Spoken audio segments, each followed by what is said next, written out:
Stéréo Chic. La radio des Français dans le monde et les Français.press vous propose le dossier spécial Mobilité internationale, parrainé par Pôle emploi international. C'est le mois de la mobilité internationale sur Stéréo Chic en partenariat avec les Français.press sur lequel vous retrouvez un certain nombre d'articles et de liens pratiques et avec Pôle emploi international. C'est d'ailleurs chez Pôle emploi que nous partons tout de suite. Nous sommes à Bordeaux avec Bruno Antoine qui est déjà venu sur cette antenne et que je retrouve avec plaisir. Bonjour Bruno. Bonjour Gauthier. Merci d'être avec nous sur l'antenne. On va parler d'un sujet qui est ton dada, c'est le retour en France et plus spécifiquement les enjeux professionnels quand on a quitté la France, qu'on a travaillé à l'étranger et qu'on y revient. Le système a parfois des petits défauts ou des petites subtilités et le marché a peut-être un peu évolué. On va en parler ensemble. C'est toi donc le spécialiste du retour en France, t'es bien d'accord ? Alors, je sais pas si c'est mon dada ou si je suis le spécialiste, mais bon, en tout cas, c'est un sujet, oui, qui me tient à cœur. Et je pense que c'est un sujet dont on prend pas souvent suffisamment la mesure, en tout cas. Alors, les auditeurs de Stéréo Chic, on peut pas dire qu'on ne les a pas prévenus. En effet, le point stratégique, c'est de se préparer. Très en amont, quand on sait qu'on va rentrer, il y a un certain nombre de choses à faire.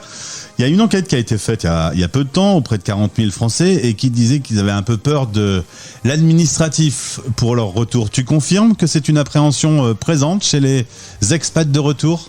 Alors c'est évident et c'est bien évidemment une réalité. On connaît notre pays et c'est vrai que l'enquête auquel tu fais référence est l'enquête qui a été effectuée par Anne Janté, donc qui est la députée des Français à l'étranger sur la zone Asie, auprès de 40 000 Français. C'était vraiment très intéressant de pouvoir mieux comprendre ces Français, parce que très souvent on se demande qui sont les expats, combien ils sont, quels sont leurs besoins. Et là justement, elle a pointé du doigt ces éléments-là, qui sont justement le retour, comment je trouve un logement, les problèmes de soins et de sécurité sociale. Et puis aussi les problèmes d'emploi, bien évidemment, les trois étant intimement liés. Alors, le mieux, c'est d'en effet se préparer à ce retour. En l'occurrence, quels sont les petits tips qu'on peut donner pour que ce retour se fasse le mieux possible et que cette administration nous accueille avec le plus de facilité ? Alors, je pense que, alors bien sûr qu'il y a une préparation quand on peut le faire. On a bien vu avec la situation du Covid, certaines personnes ont été obligées de rentrer très rapidement sans pouvoir se préparer. Mais quand on peut le faire, on va effectivement aller chercher de l'information. Et l'information, elle est en ligne et elle est très claire et il y a beaucoup de sources, donc il n'y a pas trop de difficultés. Après, c'est vrai que la France est un pays bureaucratique. Ce n'est pas le seul, ça a les défauts de ses qualités et je pense qu'on est quand même bien entouré, bien encadré. Il y a des évolutions aussi qui ont été permises, notamment par la crise Covid, qui permet aux Français, quand ils reviennent, de pouvoir bénéficier de soins très rapidement, alors qu'avant il y avait une période de latence de 3 mois pour pouvoir bénéficier à plein de la sécurité sociale. Donc oui, effectivement, c'est un périple bureaucratique, on peut quand même pas dire le contraire, mais je pense qu'il faut s'armer de patience et puis aussi être assez lucide et assez confiant quand même dans notre pays et dans les services qu'il propose. On peut se faire accompagner aussi, il y a pas mal de coachs en ligne qui donnent des conseils et qui peuvent nous aider dans cette phase cruciale, notamment si on veut faire déjà des choses à distance. Alors effectivement, tout dépend sur quel champ on parle. Si on parle effectivement du retour en France de manière générale, ou si on plus spécifiquement on va évoquer la question de la reprise d'emploi. Alors oui, tu le disais, il y a beaucoup d'organismes qui proposent leurs services. Bon, il y a déjà le MEE, le ministère de l'Europe et des Affaires étrangères, qui a sur son site diplomatie.gouv.fr une rubrique qui s'appelle préparer son retour en France et qui est très très bien élaborée, très bien construite. Après, il y a des associations. Alors, je citerai, je n'ai pas forcément d'intérêt, mais bon, c'est des gens qui, je pense, font un bon boulot. Expat Communication avec Alix Carnot, par exemple, qui très souvent organise des conférences et accompagne des conjoints ou des conjoints d'expats ou des personnes qui reviennent en France. Il y a d'autres associations, je pense qu'on ne va pas toutes les nommer. Il y a des sources européennes parce que ce problème du retour de mobilité, c'est un problème qu'on connaît partout en Europe. Donc on trouve aussi sur le site de l'Union européenne pas mal d'informations. Puis bon, si on se focalise plus particulièrement sur la question de l'emploi, il y a bien évidemment Pôle emploi. Alors justement, tu me tends la perche, on va avec un autre podcast et une personne de Pôle emploi Service revenir plus en détail sur les modalités, les formalités, la réinscription, le droit au chômage, notamment quand on a bossé en Europe. Mais ça, on reviendra dans un sujet qui sera appelé Pôle emploi Service. Ensemble, on va plutôt s'intéresser déjà à son réseau. Son réseau, on a pu le laisser de côté. Il a pu se dégrader un peu, évoluer, changer. Comment on fait pour s'en occuper, notamment à distance ? Alors c'est vrai qu'il faut s'y préparer avant. On va revenir dans une ville, enfin, dans un pays et dans une ville qui était peut-être pas la ville dans laquelle on vivait avant de partir à l'étranger. Donc le réseau qu'on avait dans un pays d'Amérique latine ou d'Asie ou d'ailleurs sera plus forcément le même, sera pas forcément utile. Donc il faut repartir un peu à zéro. Mais aujourd'hui, je pense que les réseaux sociaux et notamment LinkedIn permettent de le faire quand même assez rapidement. Donc si on s'y prend suffisamment à l'avance, on va rapidement se constituer un réseau. Et j'ai envie de dire qu'un réseau qui sera plus cohérent par rapport à la recherche d'emploi, qui sera peut-être très spécifique, hein. On ne recherchera peut-être pas le type d'emploi qu'on avait avant de partir à l'étranger parce qu'on a soi-même évolué professionnellement et on est sur d'autres choses. Donc si on comprend bien les algorithmes, si on comprend bien la question de la visibilité, hein, sur les réseaux sociaux, rapidement on peut se constituer effectivement un bon réseau qui va être très performant et vous nous apportez pas mal d'informations. Donc il y a tout ce réseautage digital qui est important et qu'on peut faire depuis l'étranger. Puis après il y a le réseautage aussi physique, hein. Il va falloir participer à des salons, à des événements.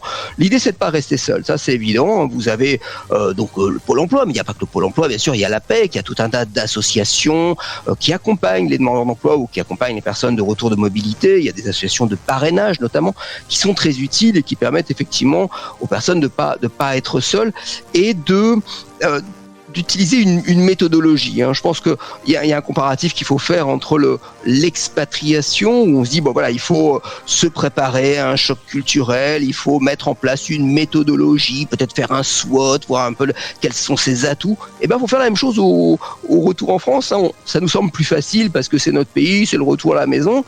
Ça peut très bien ne pas être si facile que ça, hein. Si on revient après 5 à 10 ans à l'étranger, qu'on revient avec une famille, qu'on revient avec effectivement un métier complètement différent et qu'on n'a pas entretenu ce réseau, ça peut être effectivement un sacré défi. Alors Bruno, il y a un point sur lequel il faut zoomer également, arriver à convaincre les nouveaux employeurs, parce que ce qu'on a fait comme boulot, c'est peut-être pas transposable directement avec ce qui existe comme titre en France. Il faut savoir se revaloriser et bien communiquer avec ses prochains employeurs. Effectivement, il faut être conscient de la plus-value qu'on va apporter à l'entreprise, à l'équipe dans laquelle on va s'insérer. Et je pense que c'est effectivement un point très important, hein, c'est convaincre les employeurs. Et très souvent, on voit des employeurs qui sont un petit peu rétifs par rapport à un recrutement d'une personne, notamment si elle est partie vivre à l'étranger pendant assez longtemps, dans un pays du Sud où la productivité est peut-être pas la même que celle qu'on pense être en France. Peut-être c'est pas le même rythme, peut-être qu'il y a un management qui est très différent. On sait bien qu'en France on a un management plutôt vertical. Peut-être que la personne avait déjà des fortes responsabilités. On pense notamment à des VIE qui vont très rapidement avoir des responsabilités sur un pays, sur une zone. Là, de retour en France, il va falloir peut-être apprendre à les manager aussi et à gérer leur frustration par rapport à un poste qui serait pas à la hauteur de ce qu'ils ont pu vivre. Et puis il y a le risque aussi pour beaucoup d'employeurs, c'est que la personne reparte. Donc ce qu'il faut, c'est rassurer. Je pense que ça, c'est un principe de base. Quand on est dans un entretien d'embauche, il faut se mettre à la place de l'employeur, se dire qu'est-ce qu'il peut imaginer d'insécurisant dans mon parcours, qu'est-ce que je vais pouvoir lui apporter, quelle petite lumière verte je vais allumer chez lui pour dire cette personne effectivement va m'apporter des choses. On parle aujourd'hui beaucoup des soft skills, hein, et beaucoup d'employeurs aujourd'hui nous disent que bien sûr qu'ils ont besoin de compétences techniques, hein, liées à des savoirs, liées à des diplômes. En France, on est quand même dans un système où on valorise énormément les diplômes, mais de plus en plus, les employeurs nous disent on veut autre chose. Les compétences, on pourra toujours les apprendre ou par une formation au cours de la vie professionnelle. Par contre, ces qualités personnelles, elles sont essentielles. Et ces qualités personnelles, elles sont, on va les développer, on va en découvrir de nouvelles en étant à l'étranger. Alors, je vais pas toutes les citer, il y en a plein, hein. Il y a l'estime de soi, il y a la créativité, il y a la gestion du stress, il y a l'aisance relationnelle, la réflexivité. Alors, voilà, réflexivité, c'est une question, je trouve que c'est un point qui est assez important, de se dire, être son propre sujet d'observation. L'idée, c'est pas de se juger, de se comparer aux autres, mais de se voir dans l'action. Et c'est pour ça qu'on incite souvent les gens, nous qui accompagnons, moi je travaille au sein de l'équipe Mobilité Internationale, les gens qui vont partir de noter les moments forts qu'ils ont vécus, hein, d'utiliser ou un carnet ou un blog, pour noter les expériences fortes qu'ils ont pu vivre, les situations fortes auxquelles ils ont été confrontés. Et à la relecture justement de ces moments forts, eh bien on va pouvoir faire émerger des situations professionnelles, des situations sociales, qui sont des compétences très importantes. Il y en a d'autres, hein, la motivation, l'efficience, l'empathie, la coopération. Voilà, il y a plein de soft skills.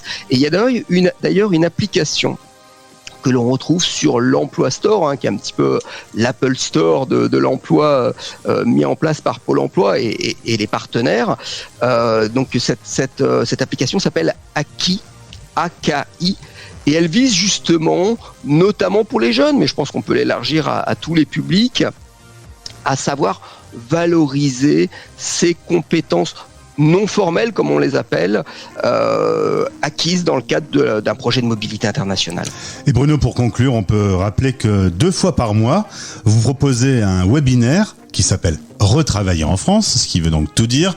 Webinaire gratuit, vous pouvez vous inscrire depuis le site web et du coup, permettra de mettre bien au clair tout ce qui est à préparer. Alors effectivement, c'est un atelier, un webinaire que l'on anime, qui dure environ 1h30. Comme tu l'as très bien dit, donc on peut s'y inscrire en allant sur le site pôle emploi.fr.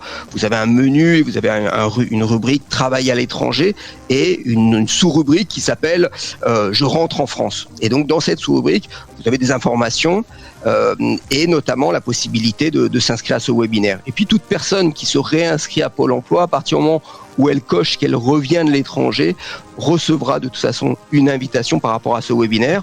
Alors on va y voir effectivement l'aspect du choc culturel, hein, du retour en France, comment faire un diagnostic, hein, de sa situation professionnelle, comment valoriser ses atouts, on l'a vu, cette notion de soft skills qui est importante, s'orienter vers les infos qui vont être utiles sur le marché du travail en France, hein, mieux connaître les secteurs porteurs, les secteurs en pénurie, faire le point sur les droits et les démarches, hein. On sait bien que c'est un élément aussi très important quand on arrive, on veut savoir est-ce qu'on a des droits au chômage, donc il y a tout un tas de règles, hein, qui seront rappelées par mon collègue de Pôle emploi Service. Et puis de manière générale, présenter les services de Pôle emploi et notamment les services de l'équipe Mobilité Internationale pour ceux qui souhaitent repartir à l'étranger comme c'est parfois le cas. En tout cas, si vous êtes dans cette situation de retour en France, il y a plusieurs podcasts disponibles et qui devront, je pense, pour vous être assez utiles. Merci Bruno. Merci Gauthier, à très bientôt. Stéréochic. C'était le podcast spécial Mobilité Internationale. Découvrez le dossier complet sur le site de stéréochic.fr et sur lesfrançais.press.